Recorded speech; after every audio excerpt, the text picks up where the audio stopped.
Could you kindly share if you have any examples of AI-based compromises that you have seen that you Yeah. feel are, had a big impact? Yeah, I mean, it depends on kind of which direction you want to go with that. So I know Canvas had a Yeah. recent large incident, and there's a lot of issues there with, student profiles of different ages and a lot of, federal compliance issues that they're going to be facing with that. But even getting outside of there, prompt injection is kind of a thing that a lot of Yeah. people talk about. There's, I think of one example where, someone, I believe they sued on it too, where they spoke to the AI chatbot and got it to give them a discount on a product, right? Social engineering is a real thing, but if you don't, if you have a chatbot that's 24/7 and you don't have, additional people checking on that. So Mm. probably good to follow up on those. As far as other larger breaches or just, bigger issues, I think just data leaking is a big one. Mm. Yeah. You have That's very Claude, good. right, with the new thing where it's finding all these new vulnerabilities, and that becomes an issue. Kind of touched on that earlier, where you might want to pin your development versions, and you still need to have the rigor on, lifecycle management, data lifecycle management, your SDLC processes, checking dependencies, not just installing whatever is on the internet, right? Making sure that there's some That's a huge one. diligence happening on that. And I think that that's a risk with vibe coding and all Yeah. these.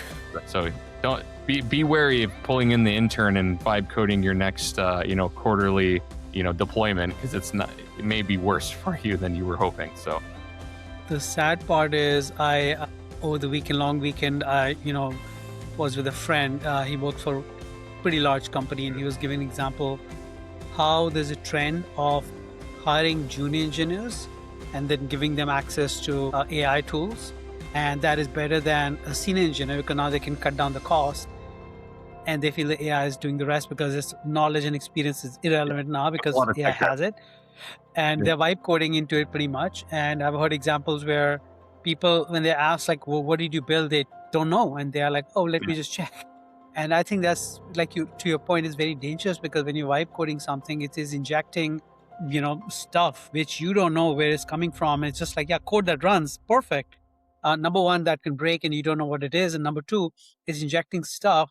And to the point, like, have we seen AI issues and AI attack, like you said, SQL Yeah. injection, the But AI injections?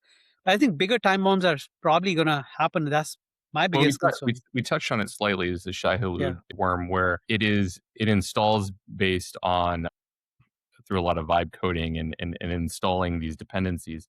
But when it runs, it immediately goes after tokens, Mm. your GitHub keys and things like that. And it had compromised, I think at the time it was a lot of Node JS and things like that. But there's a few different iterations now of the same worm. But it, stole these keys and would self-propagate itself to these other repositories. So now you're installing these that you think are legitimate, and you're updating because PCI says you need to keep everything up to date. And now you're compromised, and whatever you had is now compromised. If you're an open source developer, that's now anyone that's using that, right? So I think there's a kind of an implicit trust with, well, this comes from open source, it'll be fine. And I'm just vibe coding through it anyways, right? So there's not that Yeah. rigor of testing and going through these things that would normally be done.